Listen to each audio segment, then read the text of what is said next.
ಈ ನಾಡಿನಲ್ಲಿ ಈ ದೇಶದಲ್ಲಿ ರೈತರಿಗೆ ಯಾವ ರೀತಿಯ ಕಾರ್ಯಕ್ರಮಗಳನ್ನು ಈ ದೇಶದಲ್ಲಿ ತರಬೇಕಾಗ್ತದೆ ಅದನ್ನು ಮನವೊಲಿಸ್ತಕ್ಕಂಥ ನಿಟ್ಟಿನಲ್ಲಿ ಕೇಂದ್ರ ಸರ್ಕಾರದಲ್ಲಿ ಇವತ್ತು ಕೆಲಸ ಮಾಡಿ ನಮ್ಮ ರೈತರ ಬದುಕನ್ನು ಸರಿಪಡಿಸಬೇಕು ಅನ್ನೋದಕ್ಕೋಸ್ಕರವಾಗಿ ನಾನು ಲೋಕಸಭಾ ಚುನಾವಣೆಯಲ್ಲಿ ನಿಂತಿದ್ದೇನೆ. ಇಲ್ಲದೇ ಇದ್ದಿದ್ರೆ ನನಗೆ ಲೋಕಸಭೆಯಲ್ಲಿ ನಿಲ್ಲಬೇಕಾದ ಅವಶ್ಯಕತೆ ಇರಲಿಲ್ಲ. ಇವತ್ತು ಮುಂದಿನ 12 ದಿನಗಳ ಕಾಲ 50 ಬಹಿರಂಗ ಸಭೆಗಳಿಗೆ ಭಾಗವಹಿಸ್ತಾ ಇದ್ದೇನೆ. ನಾನು ಮಂಡ್ಯದಲ್ಲಿ ಅರ್ಜಿ ಹಾಕಿ ಬಂದಿದ್ದೇನೆ. ಮಂಡ್ಯದಲ್ಲಿ ನಾನು ಗೆಲ್ಲಬೇಕು ಅಂತ ಹೇಳಿ ದಿನ ಹೋಗಿ ಮಂಡ್ಯದಲ್ಲಿ ಕೂತಿಲ್ಲ ನಾನು. ಇಡೀ ರಾಜ್ಯದಲ್ಲಿ ಇವತ್ತು ಈ ಪಕ್ಷವನ್ನು ಅಧಿಕಾರಕ್ಕೆ ತರಲಿಕ್ಕೆ NDA BJP ಮತ್ತು JDSನ ಅಭ್ಯರ್ಥಿಗಳನ್ನು ಇವತ್ತು 28ಕ್ಕೆ 28 ನಿಮ್ಮ ಆಶೀರ್ವಾದದಲ್ಲಿ ಗೆಲ್ಲಬೇಕು ಅಂತಕ್ಕಂಥ ಒಂದು ಹೋರಾಟದಲ್ಲಿ ನಾನು ಮಂಡ್ಯದಲ್ಲಿ ಹೋಗಿ ಠಿಕಾಣಿ ಹೊಡ್ಕೊಂಡು ಕೂತಿಲ್ಲ. ನಾನೊಬ್ಬ ಗೆಲ್ಲಬೇಕು ಅಂತೇಳಿ ಮಂಡ್ಯದ ನನ್ನ ಹೋರಾಟ ಮಂಡ್ಯ ಜಿಲ್ಲೆಯ ಜನತೆಗೆ ಅಲ್ಲಿಯ ಕಾರ್ಯಕರ್ತರಿಗೆ ಬಿಟ್ಟಿದ್ದೇನೆ. ನಾನು ಹಳ್ಳಿ ಸುತ್ತಲಿಕ್ಕೆ ಹೋಗಲ್ಲ. ಅವ್ರು ಹೇಳಿದ್ದಾರೆ ನೀನು ಗೆಲ್ಲಿಸ್ತಕ್ಕಂಥದ್ದು ನಮ್ಮ ಜವಾಬ್ದಾರಿನಪ್ಪ, ಬೇರೆ ಕಡೆ ಪಕ್ಷ ಬೆಳವಣಿಗೆಗೆ ನೀನು ಶ್ರಮ ಹಾಕು ಅಂತ ನನಗೆ ಮಂಡ್ಯ ಜಿಲ್ಲೆಯ ಜನತೆ ಆಶೀರ್ವಾದ ಮಾಡಿದ್ದಾರೆ.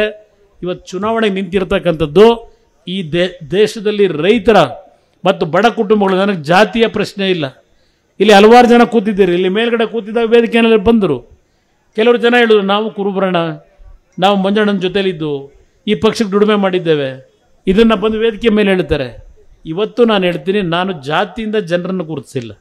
ಯಾರಾದರೂ ನನ್ನ ಹತ್ರ ಕಷ್ಟ ಅಂತ ಬಂದಾಗ ನಿಮ್ಮ ಕಷ್ಟ ಏನು ಅಂತ ಕೇಳಿದ್ದೇನೆ ಹೊರತ ನೀನು ಯಾವ ಜಾತಿನಪ್ಪ ಅಂತ ಎಂದೂ ಕೇಳಿಲ್ಲ. ನಾನು ಆ ಕಷ್ಟಕ್ಕೆ ಸ್ಪಂದಿಸಿದ್ದೇನೆ, ಅವ್ರ ಕಷ್ಟ ಸುಖದಲ್ಲಿ ಸ್ಪಂದಿಸಿದ್ದೇನೆ.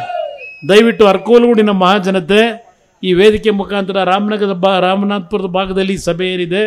ಮಂಜಣ್ಣ ಅವರೊಂದು ಮಾತು ಹೇಳಿದ್ರು.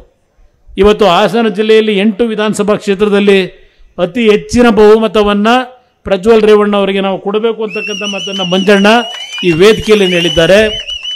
ಈ ಒಂದು ಕ್ಷೇತ್ರದ ಅಭಿವೃದ್ಧಿ ರೇವಣ್ಣ ಅವರು ನಾನು ಇಬ್ಬರೂ ಜೊತೆಗೂಡಿ ಮಂಜಣ್ಣ ಅವರು ಏನು ಆಗಬೇಕು ಅಂತ ಹೇಳ್ತಾರೆ ಆ ಎಲ್ಲ ಕಾರ್ಯಕ್ರಮಗಳನ್ನು ತಂದು ಕೊಡ್ತಕ್ಕಂಥದ್ದು ನಮ್ಮ ಜವಾಬ್ದಾರಿ.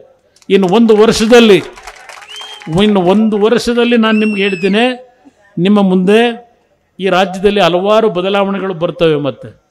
ಮತ್ತೆ ನೀವು ಬೆಳೆಸಿರ್ತಕ್ಕಂಥ ನಿಮ್ಮ ಮಕ್ಕಳ ಪಾಲಿಗೆ ಈ ನಾಡನ್ನು ಸೇವೆ ಸಲ್ಲಿಸ್ತಕ್ಕಂಥ ಈ ನಾಡಿನ ಬಡವರಿಗೆ ಯಾವುದೇ ಜಾತಿ ಇರಲಿ ಎಲ್ಲರ ಒಂದು ಸ್ವಾಭಿಮಾನದ ಬದುಕನ್ನು ನೀವು ನಿರ್ವಹಣೆ ಮಾಡ್ತಕ್ಕಂಥ ರೀತಿಯ ಸರ್ಕಾರವನ್ನು ಇನ್ನು ಒಂದು ವರ್ಷದಲ್ಲಿ ತರ್ತಕ್ಕಂಥ ಒಂದು ದಿನ ದೂರ ಇಲ್ಲ. ಭಗವಂತ ಈಗೇನು ರಾಮನಾಥಪುರದ ಒಂದು ರಾಮನಾಥೇಶ್ವರನಿಗೆ ರೇವಣ್ಣ ಅವರು ಪೂಜೆ ಸಲ್ಲಿಸಿ ಆಮೇಲೆ ಇಲ್ಲಿ ಬನ್ನಿ ಅಂದರು.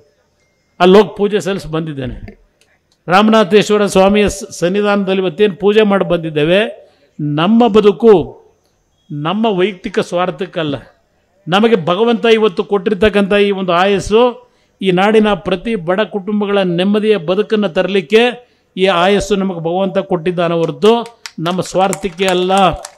ಇದನ್ನು ಭಾಳ ಸ್ಪಷ್ಟವಾಗಿ ನನಗೆ ಜನ್ಮ ಕೊಟ್ಟಿರ್ತಕ್ಕಂಥ ಈ ಒಂದು ಜನ್ಮಭೂಮಿಯಲ್ಲಿ ನಿಂತು ಈ ಮಾತೇನು ಹೇಳ್ತಾ ಇದ್ದೇನೆ. ಇದರಲ್ಲಿ ಯಾವುದೇ ರೀತಿಯ ಭಾವನಾತ್ಮಕವಾದಂಥ ವಿಷಯ ಅಲ್ಲ. ನಾನು ಬಡವರ ಕಷ್ಟಗಳನ್ನು ನೋಡಿದ್ದೇನೆ.